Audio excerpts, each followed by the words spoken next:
Protecting against COVID in the classroom is up for debate in the courtroom later today.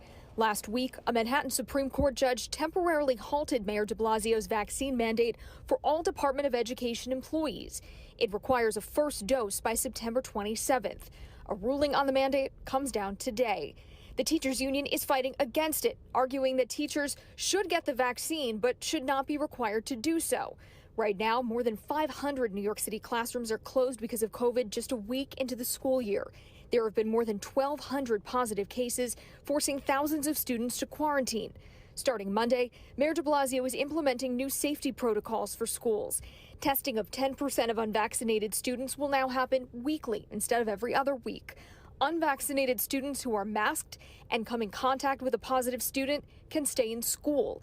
And if a teacher tests positive, all unvaccinated students in the classroom must quarantine. The CDC says to us, if you have all these precautions in place and a child is masked and they are far enough away from anyone who was a close contact for the appropriate period of time, there's not a reason to send them home unless they're symptomatic. City Council Education Chair Mark Traeger questions how schools can keep track of exposure in cafeterias, hallways, and crowded classrooms. Many classes also can't safely physical distance.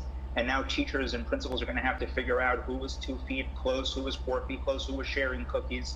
This is getting absurd. And we're also keeping an eye on another lawsuit. A group of New York parents filed a federal suit in Albany on Monday, saying that the mask requirement for students in schools is a violation of their children's First Amendment rights. Reporting live in Lower Manhattan, I'm Katie Corrado, Pix 11 News.